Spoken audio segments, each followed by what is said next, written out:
ஒரு கதாநாயகனை பற்றி கரண்ட் இருக்குன்னு பற்றி வதந்திகள் கிசுகிசு வரும், இயல்பு அது. அது எப்பவுமே எம்ஜிஆர் காலத்துலேருந்து சிவாஜி காலத்துலேருந்து இப்போ ரஜினி காலம், கமல்ஹாசன், விஜய், அஜித் கிசுகிசு வரும். அது சில விஷயம் வச்சு அவங்கள பாதிக்காது. அவங்களே அதை கலந்து போயிடுவாங்க, நினைக்க மாட்டாங்க. ஒரு கதாநாயகனை பற்றியும் ஒரு கதாநாயகியை பற்றியும் கிசுகிசு வரும் பொழுது அவர்களே அதை பெரிதாக நினைக்க மாட்டார்கள். இது சினிமாவில் இது சகஜம் அப்படின்னு தாண்டி போயிடுவாங்க. நான் அப்படி எழுதுறது தப்பு இல்லை, விட்டுலாம். ஒரு கதாநாயகி ஒரு 10 வருஷமா சினிமாவில் பயணிச்சு நடிச்சு அதுக்கப்புறம் அவங்க யாரையோ ஒருத்தரை விரும்பி கல்யாணம் பண்ணி அவங்களுக்கு குழந்தைலாம் பிறந்து அதுக்கு பேர் வச்சு ஸ்கூலில் சேர்த்து விட்டாங்க. இப்போ போய் அந்த கதாநாயகி ஆரம்பத்தில் எந்தெந்த நடிகருடன் தொடர்பில் இருந்தார்? கேவலம் அல்ல? கேவலம் தானே அது? ஒரு பெரிய நடிகர் அவருக்கு பையனோ பொண்ணு பிறந்து பேரம்பத்தி எடுத்தாச்சு. பேரம்பத்தி இன்னைக்கு +1 +2 படிச்சிருக்காங்க.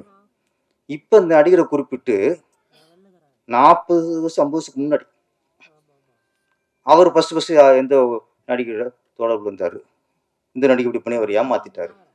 நான் என்ன சொல்றேன்னா, இந்த செய்தியில் போடும்போது இந்த பேரங்க படிப்பாங்க இல்லையா,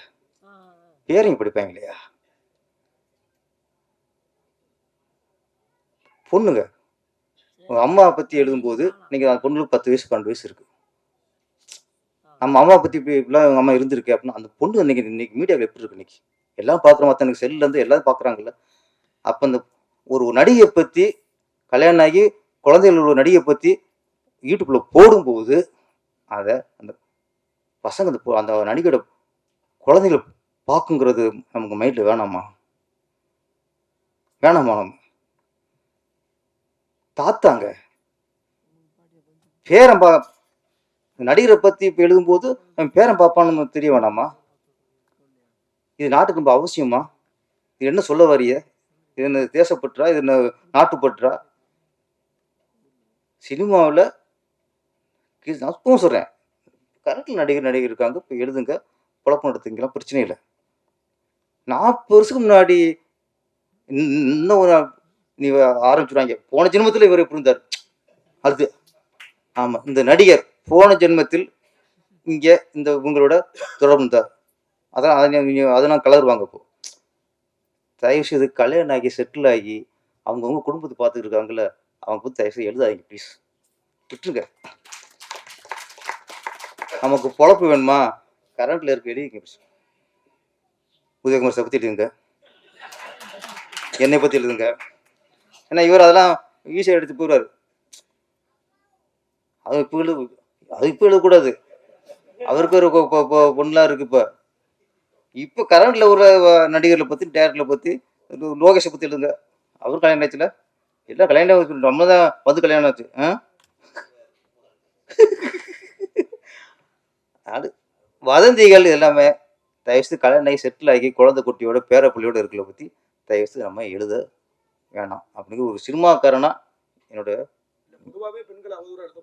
பொதுவாக இது நான் ஒரு சாய்ஸ். ஏன்னா அப்படி முழுசாக திருந்த மாட்டாங்கல்ல, கொஞ்சமாக திருத்துவோம். என்ன ஒரு நாள் ஃபுல்லாக அடிக்கிறவனை அப்புறம் ஆஃப் அடிக்க வச்சு அப்புறம் குவார்ட்டர் அடிக்க வச்சு அதுக்கப்புறம் கொஞ்சமாக திருத்துவோம். அது மாதிரி இது கொஞ்சம் பார்த்துக்கணும்.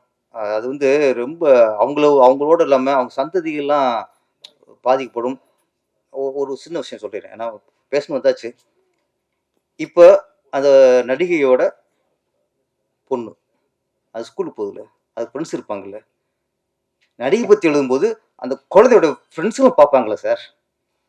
பார்ப்பாங்கல்ல, அந்த நிலையில இருந்து யோசிச்சு பாருங்க சார் ப்ளீஸ். அப்போ யாரை பாதிக்குது? அந்த குழந்தை, அந்த ஃப்ரெண்ட்ஸ் நாளைக்கு ஃப்ரெண்ட்ஸை கட் பண்ணுங்க உங்க அம்மா இப்படியா அப்படின்ட்டு சந்ததி ஏன் கெடுக்கிறியே? அதுலேயும் விஷத்தை பாய்ச்சிருங்க.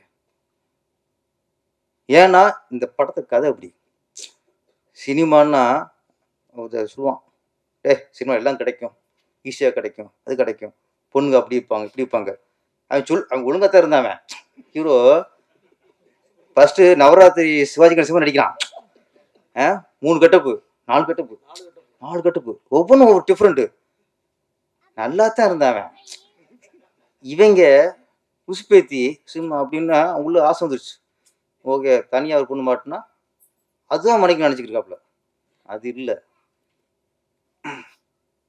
சினிமாவில் சொற்பசுறேன் ஆண்களை விட பெண்கள் சினிமாவில் ரொம்ப நேர்த்தியா, ரொம்ப நேர்மையா, ரொம்ப பொறுப்பாக ஒர்க் பண்ணுறவங்க.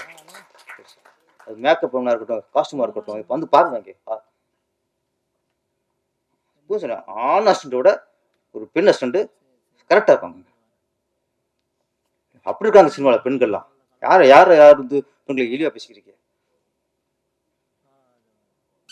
அதனால இந்த சினிமா அப்படிங்கும்போது ஆளாளுக்கு ஒரு கற்பனை எப்படி இருக்கும் அப்படி இருக்கும். எல்லா தொழிலிருந்து எல்லாமே தொழில் தான். காவல்துறை இப்போ சவுக்கு சங்கரா கைது பண்ணியிருக்காருல அவங்க சவுக்கு சங்கர்.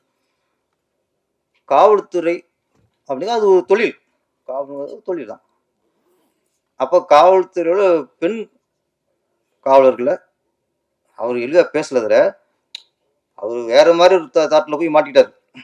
ஒரு பெரிய அதிகாரிய குற்றச்சாட்டு சொல்லி போய் அதை சொல்லிட்டார். அப்போ என்னதான் இருந்தாலும் ஒரு காவல்துறையில் ஒரு பெண் அதிகாரிகளை பற்றி தவறாக ஒரு நம்ம தோன்ற அளவுக்கு பேசினாரு. அதனால தூக்கி வச்சிட்டாங்க. என்னை தெரியும் காவல்துறையும் ஒரு தொழில் தான், சினிமா துறையும் ஒரு தொழில் தான். நீங்க காவல்துறையில் பேசினாக்கா அவர் தூக்கி உள்ள வச்சீங்கன்னா சினிமா துறையில் எவ்வளவு பெண்களை கேவலம் பேசணும் அது தூக்கி உள்ள வைக்கணும் சார். எத்தனை மேடையில் பப்ளிக் மேல பேசியிருக்காங்க நடிகள்னா ஐட்டம் சொல்லலையா? என்ன பண்ணீங்க அவங்கள? நான் சொன்னேன் காவல்துறையும் ஓகே, சினிமா துறையும் ஓகே, விவசாயம் ஓகே, எந்த துறையா இருந்தாலும் சரி பெண்களை ஒருத்தன் இழிவா பேசினா தூக்கி உள்ள வைங்க. அதுவும் சினிமா துறை நடிகனா அவங்க என்னமோ உலகத்துக்கு தத்து விட்ட மாதிரி நினைக்கிறாங்க இவங்க. எப்படி காவல்துறை சார்ந்த பெண்ணை ஒரு இழிவா பேசுனதுக்காக ஒருத்தர் தூக்கி உள்ள வச்சிங்களோ அதே மாதிரி இனிமே சினிமா துறை சேர்ந்த ஒரு நடிகை பற்றி யாராவது இழிவா பேசுனா இதே மாதிரி உள்ள வைங்க ஃபர்ஸ்ட்.